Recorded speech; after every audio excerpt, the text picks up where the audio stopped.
हे भगवान, 2 वक्त का खाना जुटाना भी मुश्किल हो गया है। अब चाहे जैसा हो, मुझे काम ढूंढना ही पड़ेगा। माया काम की तलाश में निकल पड़ती है। चलते चलते वो दूसरे गांव जा पहुंचती है और उस गांव का नाम था चंदनपुर। फिर वो सुमित्रा देवी की घर पहुंच जाती है, जो एक अमीर व्यापारी की पत्नी थी। सेठानी जी, मैं काम की तलाश में फुलेरा गांव से आई हूँ। तुम्हारा नाम क्या है? फुलेरा में तुम्हें कोई काम नहीं मिला जो तुम इतने दूर काम खोजते हुए आ गए? मैं माया हूँ। हमारे गांव के ज़्यादातर लोग बाहर गांव ही काम करते हैं। फुलेरा में गिने चुने ही अमीर लोग हैं। उनके घर में तो पहले से ही नौकर चाकर भरपूर है। अभी तो वहाँ काम मिलने की कोई उम्मीद ही नहीं है। आप जो काम बोलेंगे मैं कर लूँगी सेठानी जी। बस कुछ काम मिल जाता तो बड़ी मेहरबानी होती आपकी। सच कहूँ तो मैं भी पिछले कई दिनों से किसी काम वाली की तलाश में थी। मैं ऐसे ही किसी की तलाश में थी जो झाड़ू पोछा करे, खाना बनाए, कपड़े धो दे और घर के सारे छोटे बड़े काम संभाल ले। तुम्हारे आने से मेरी बड़ी परेशानी हल हो गई माया। मैं तुम्हें महीने का 500 रुपये दूंगी। तुम आज से ही काम शुरू कर सकते हो।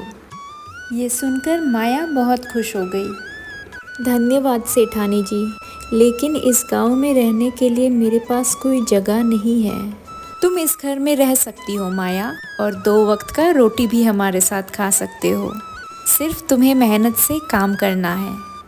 फिर क्या, उसी दिन से माया मेहनत से काम करने लग जाती है। खाना बनाना, पूरी घर की सफाई करना, हर रोज़ माया अपना काम ईमानदारी और मेहनत से करती थी। सेठानी को भी माया का काम बहुत पसंद आने लगा। एक दिन सेठानी ने माया को बुलाकर कहा, माया, मुझे तुम्हारा काम बहुत पसंद आया। तुम बहुत मेहनत और ईमानदारी से काम करते हो। मेरे घर को तुमने बेहतरीन तरीके से संभाला है, इसलिए मैं तुम्हारी पगार 500 से 700 कर रही हूँ। आपका बहुत बहुत धन्यवाद सेठानी जी। आपको कभी शिकायत का मौका नहीं दूंगी मैं। शाबाश माया।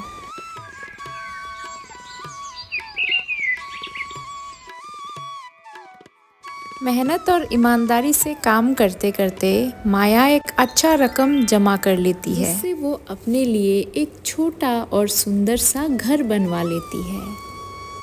आखिरकार मैंने अपना घर बना ही लिया। अब मुझे दूसरों के घर नहीं रहना पड़ेगा। अब मेरे पास भी इसी गांव में एक छोटा सा प्यारा सा अपना घर है। अब रोज़ सुबह माया काम के लिए सेठानी के घर जाती थी। फिर काम खत्म करके शाम को अपने घर आके चैन की नींद सोती थी। कई साल ऐसे ही बीत जाते हैं। माया ईमानदारी और मेहनत से काम करते करते एक अच्छा रकम जमा कर लेती है। एक दिन माया सेठानी को बुलाकर बोलती है, सेठानी जी, कई दिनों से मैं एक बात को लेके बहुत परेशान हूँ। मैं तो दिन भर यहाँ काम करती हूँ और मेरी सारी जमा पूंजी घर में रहता है। मुझे उसकी चोरी होने का डर सताता रहता है। ये तो परेशान होने वाली बात है माया।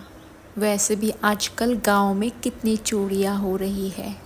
इस परेशानी का एक ही रास्ता है।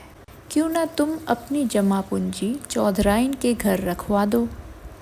वहाँ तुम्हारी जमा पूंजी बिल्कुल सुरक्षित रहेगी। चौधराइन के घर? ये कौन है? इस गांव के सबसे अमीर और ईमानदार परिवार है ये। तुम्हारे जैसे धन की चोरी होने की चिंता करने वाले बहुत लोग हैं माया, और वो अपना धन चौधराइन के घर रखवा देते हैं। फिर जब उनको ज़रूरत होती है वो ले आते हैं। सबसे अच्छी बात तो ये है कि उनके घर में बहुत सारे पहरेदार होते हैं। ऐसी बात है, फिर तो यही ठीक रहेगा। ठीक है सेठानी जी, मैं आज ही जाके उनसे बात करती हूँ। अपना काम ख़त्म करके माया चौधराइन के घर पहुँच जाती है। नमस्ते चौधराइन जी, मैं माया हूँ। मैं सुमित्रा देवी जी के घर में काम करती हूँ। कुछ सालों के लिए काम करते हुए मैंने थोड़ा पैसे जमा कर लिया है और वो पैसे मेरे घर में ही पड़ा रहता है। मुझे डर है चौधराइन जी कि वो पैसे चोरी ना हो जाए, इसलिए मैं आपसे मदद मांगने आई हूँ। क्या आप मेरी जमा पूंजी अपने घर में कुछ समय के लिए सुरक्षित संभाल के रख पाएंगे? माया, तुम्हारा भरोसा मेरे लिए बड़ी बात है। इतने दिनों की कमाई और मेहनत की ये रकम छोटी नहीं होती। तुमने ठीक सोचा कि इसे घर पर रखना खतरे से खाली नहीं है। चिंता मत करो, मेरे घर में ये पैसे बिल्कुल सुरक्षित रहेंगे। जब भी तुम्हें जरूरत होगी तुम बेझिझक ले सकती हो। आपका बहुत बहुत धन्यवाद चौधराइन जी। मैं आपका ये एहसान कभी नहीं भूलूंगी। मैं कल ही अपनी जमा पूंजी सारा लाके आपके पास रखवा दूंगी। इतना कहकर माया वहाँ से चली जाती है। फिर अगले दिन माया अपनी जमा पूंजी लाकर चौधराइन के हाथ में सौंप देती है। माया को मेहनत और ईमानदारी से काम करते हुए लगभग 5 साल गुजर जाते हैं। अब तो कई साल हो गए मुझे सुमित्रा दीदी के यहाँ काम करते हुए। अपनी ज़रूरत के अनुसार मैंने काफ़ी धन इकट्ठा कर लिया है। अब मैं अपना कुछ काम शुरू कर सकती हूँ। वैसे मन तो नहीं मानता उनसे विदा होने का, लेकिन पूरी ज़िंदगी थोड़ी मैं दूसरों के घर काम करके निकालूंगी। चलो ठीक है, अब मैं चौधराइन के वहाँ जाके अपनी अमानत लेके आती हूँ। ये कहकर माया चौधराइन के घर अपनी अमानत लेने पहुँच जाती है। मुझे चौधराइन जी के साथ काम था, उन्हें बुला देंगे ज़रा। माँ का तो पिछले हफ्ते देहांत हो गया। अरे भगवान उनकी आत्मा को शांति दे। दरअसल कुछ साल पहले मैंने चौधराइन जी को अपनी जमा पूंजी सुरक्षित रखने के लिए दिए थे। अब मुझे उन पैसों की ज़रूरत है, तो मैं उसी सिलसिले में आई हूँ। कृपया करके मुझे मेरी जमा पूंजी दे दीजिए। पैसे? कौन से पैसे? कोई कागज सबूत है तुम्हारे पास? नहीं साहब, मैं तो गरीब औरत हूँ, कहाँ से कागज बनवाती। मैं तो उन पर भरोसा करके दे के गई थी। बिना सबूत के मैं कोई पैसे नहीं दूंगा। मुझे कुछ नहीं पता तुम्हारे बारे में।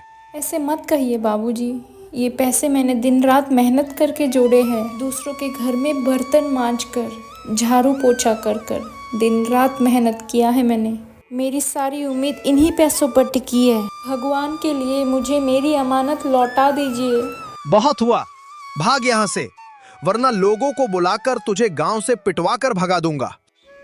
बेटा दया करो, मेरी मेहनत की कमाई है, मेरी जिंदगी का आखिरी सहारा है। आखिरी बार कह रहा हूँ, खाली हाथ चली जा, वरना अच्छा नहीं होगा।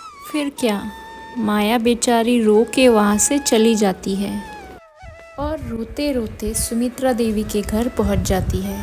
सुमित्रा दीदी, मैं तो बर्बाद हो गई। माया पूरी बात सुमित्रा देवी को बताती है, जो सुनकर सुमित्रा देवी को बहुत दुख होता है और साथ में गुस्सा भी आता है। तुम परेशान मत हो माया, दूसरों की मेहनत का पैसा हड़प कर, किसी को दुख देकर कोई इंसान कभी खुश नहीं रह सकता।